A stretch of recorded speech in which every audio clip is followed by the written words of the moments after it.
Yes, bagita Faadi TV uji baniriza kadde kano mwasibye mutya muli mutya mwena bagifollowinga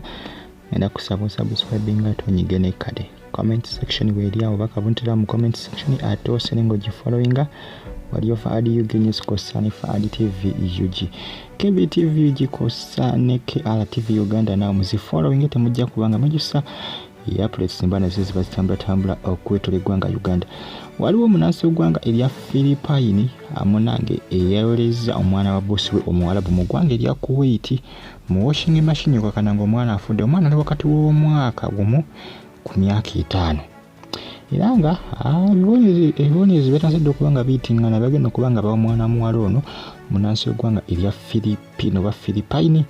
okusinzira ku information trending ku social media basinga bagamba nti kyalika nti abawalabu nti bakoze eki bamu blackmailings manyi nti batya nnyo okukikozesa basinga bagamba nti omufilipine ono ayinza okuba nti amazibanga nti ng'abakolera naye nti nga sente yazibalekera nga bajja kuzimuwanga atusokola ki ogenda nti kati saazo baagala kumwefuulira bintu bingi ebyogerwa ku nsonga eno ey'omwana bwebagamba nti biyinza okuba nti si bituufu omwana gwolengera mu kifaananyi munansi gwanga erya Philippine yadde akolera ali mu ggwanga erya Kuwait bino gye byabadde omwana balagamba nti yamugamba yamuwoliza mu washing machine nti omwana yagenze mu washing machine nti bwe yazze omwana yadde yeekweseeyo olwazi yatedde mu buteesingoye okakanya nga washing machine agistartinze etandika okwoza yali olayizinze oluvannyuma yakizudde oluvannyuma nti mwabaddemu omwana bagenza okumugyamu omwana nga afudde information trending newankubadde abasinga balatse okubanga bagikubamu ebituli tulabe ebinabyovuddeyo ku saidize mu ggwanga erya Kuwait kubanga esaazi nga bolengera akafaananyi awo wansi omwana muwala oyo eyeebikkiridde yogwalumiza okuba nti yakoze ensonga zino tukyalinze tulabe nakwali basinga babitedde blackmail nti bakola kinti bali mu kumuzannyira ku mutwe bamwefuulidde baagala butamusasula nsimbi nti abawalabu babikola nnyo ebyo nti abawalabu babikola nnyo nga baagala kola ki banoonya kacyansi kebayinza nti okukubbiramu bakadama bangi bavudde nga kola ki nga babakanya nga bagamba nti omufilipine tayinza kubanga yakoze kino mpoziko nga yakikoze intention ngoma nga yakikoze nga takigenderedde mpoziko naye abasinga bagamba nti abafilipine nti tebeeyisa bubi eri bakadama kubanga nti bakyasinzira okubanga bagondera bagundi abawalabu nti abafilipine bakadama okuva mu ggwanga erya Philippine nti bagonvu nnyo n'okusinga abava mawanga amalala mangi nnyo bagamba nti tayinza kubanga yakikoze oba si ekyo bw'aba yakikoze nti ayinza okuba yakikoze mbu nga yesasuza boosi we tulinze tulabe ebinaabivuddeyo ku side yo nenga amawulire aga training bagamba nti omusango gunamusinga nti ajja kusibwa mayisa mpaka akufa myaka gye gyonna eggwanga erya Philippine gamu ku mawanga agakyasinze bakadama mawanga agawalabu Saudi Arabia wuuyo Qatar wuuyo Kuwait wuuyo Dubai yonna gye bali wuuyo Oman wuuyo Iraq amanga g'abawalabu gonna aba Philippine inamba ekyasinze mu ggwanga eryo amawanga g'abawalabu eggwanga lya Philippine lyekyasinze ekuddako ndowooza Nigeria amawanga amaani gagoberera naye nga bwetudda ku mawanga ga Asia Philippine Indonesia bwe bakyasinzeyo bakuba kiyo bakadaama bangi nnyo aba Filipino era bisasinga enamba esinga y'Abannayuganda abagenda okuba ebyeyo abasinga bakola bwe bagenze ku byeyo basinga kusinkana ba Philippine n'aba Indonesia n'aba Nigeria mu ggwanga ga Africa Nigeria ndowooza yesinzaayo bakadaba bankuba kyeyo ndowooza mawanga g'abazungu Philippine yesinzaayo ne kuddako Indonesia information trending abwetyo bweraga ku mitimbagano egya social media bagita Faadi TV UG tuzulabe koti kinabesazeewo wali mu ggwanga erya Kuwait omwana muwala munansi gw'eggwanga erya Philippine kadama yagenda okuba nga akuba ekyeyo okuba nti bamuliza okuba nti yasse omwana wa boss we mu washing machine eyo esobola ekutta bulungi nnyo kubanga eri gyetoolamu etoyinza butafa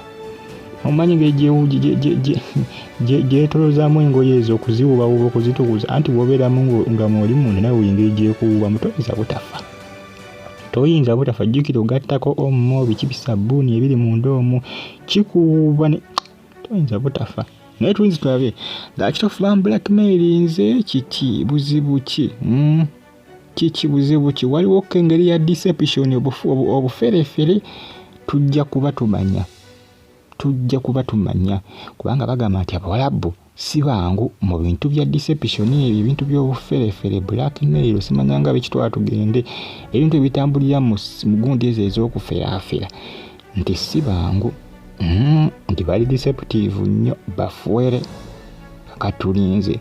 tulabe ddala kituufu oba nedda. Stay on YouTube platform ojja kubafuna ebyakabi waleba bitrendinga ku mitimbagano egya social media fali UG News, KBTV, UG,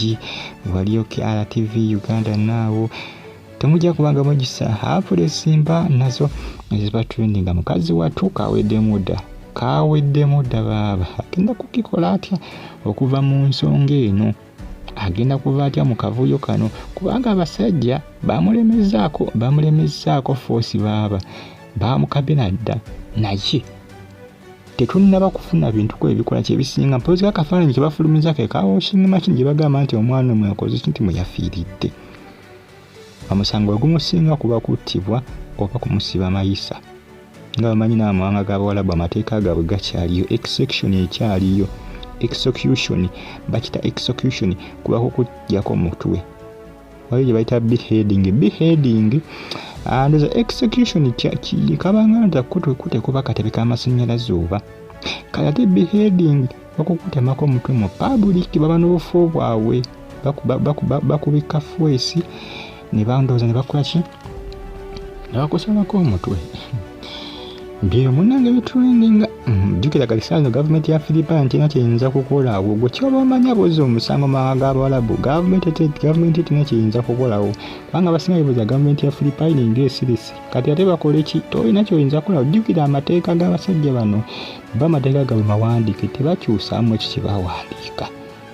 tebakyusaamu kompoziko tulinze tulabe ddala bituufu biboogera omwana yafudde kituufu omwana ayinza okuba nga yafudde naye nga teyamuse ng'akigenderedde naye jjukira amateeka gaabwe oba ogenderere oba togende tebaagala kumanya ebisese ng'amateeka oluusi gakyuka munnaye osobola okutta omuntu nga togenderedde naye ssebo bikyukamu wali baba bala nti wamuse oba buba butemu ye bamada keesi buba butemu oba wamukoonye tokigenderedde ebisese nga tokola abasinga b'emmotoka yawakoona omuntu adduka buddusa emisinde ne bakukwatako ye bamada keesi ate mbodambi okwoza mba accident ate biki baneesaagenderedde pe kooti teyagala kumanya oba omusse ge mateeka kale tujja kuba tumanya ebinaba bivudde ku saidi y'omu ggwanga erya Kuwait munaso ggwanga erya Philippines gavumenti ya Philippines munnaye tena kyeyinza kukolawo yeesirikidde dda tena kyeyinza kukolawo ku nsonga bali balina amateeka gaabwe babaganjawo